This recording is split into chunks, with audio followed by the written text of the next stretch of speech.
Hola, curiosas y curiosos de la historia. La selección natural, postulada por el naturista Charles Darwin en El origen de las especies de 1859, es responsable de la evolución de las adaptaciones de los organismos a su medio ambiente.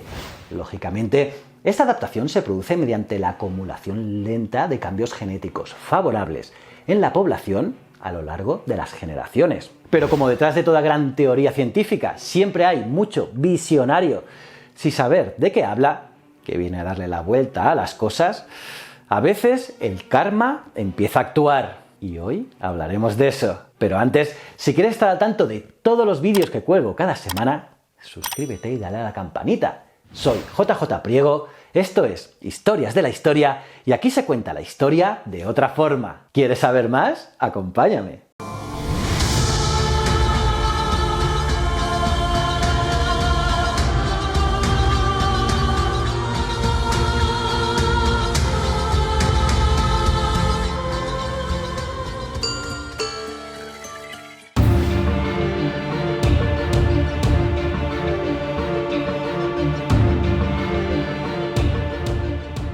Pues bien curioso, uno de esos visionarios de los que os hablaba antes fue el ingeniero agrónomo soviético Trofim Lisienko, quien sostenía que la genética es una ciencia capitalista. Sí, lo que oyes.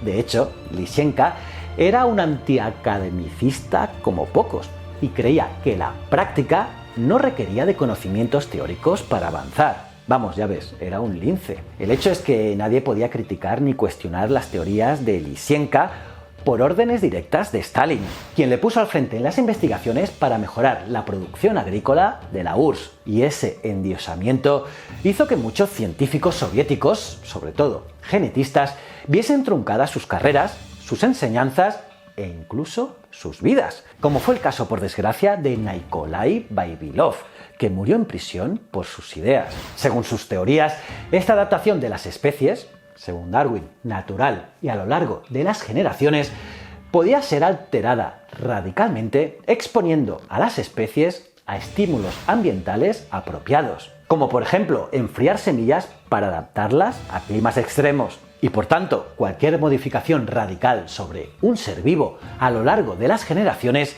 acabaría por ser natural.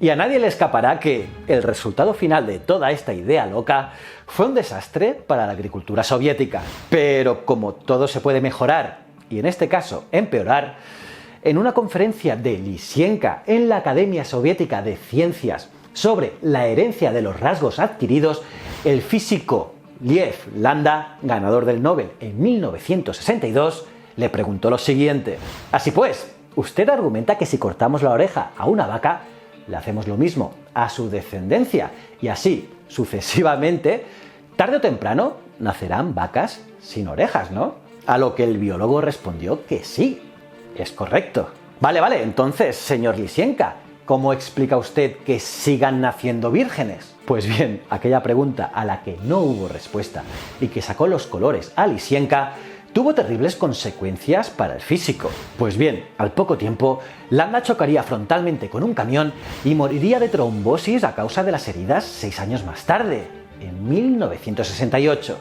En fin, cosas del tráfico de Moscú. El hecho es que la grandísima mayoría de las teorías alocadas de Lisienko fueron un completo desastre aún y la propaganda del régimen y su autobombo en revistas propias como Bernalization. Pero a veces el hecho de repetir mucho una mentira no la hace verdadera. Pues bien, un poco más al sureste de la URSS, en China, tenemos el caso de Mao Zedong, que tiene que ver con el gran salto adelante de 1958, que era un proyecto para convertir a China en una gran potencia mediante una movilización masiva de la mano de obra para suplir la falta de tecnología. Con ello, se pretendía incrementar rápidamente la producción agrícola con la colectivización de la tierra y la constitución de comunas, y en base a ella, potenciar la industria. Así que la agricultura sería la base de la economía y la industria el factor principal. Pues bien, además de poner en marcha el gran proyecto económico, Mao tuvo que hacer frente a un problema de salud pública. ya que habían enfermedades endémicas como tuberculosis, malaria o peste. Así, las primeras medidas como campañas de vacunación masiva o mejorar las infraestructuras de abastecimiento de agua potable y saneamiento fueron efectivas en los grandes núcleos urbanos, pero fue imposible implementarlas entre la población rural. Así que se puso en marcha el proyecto de las 4 plagas.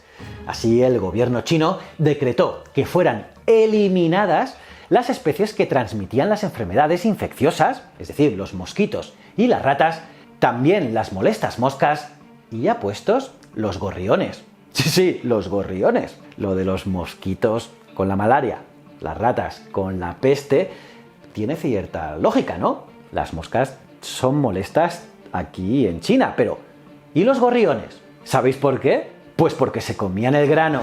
En palabras del propio Mao, los gorriones son una de las peores plagas, son enemigos de la revolución, se comen nuestras cosechas, por lo tanto, mátenlos. Así, China se inundó de carteles incitando a la matanza de los enemigos de la revolución, y toda la sociedad, desde los escolares hasta los ancianos, se implicaron en esta campaña de exterminio por el bien de la salud y la economía de la China de Mao.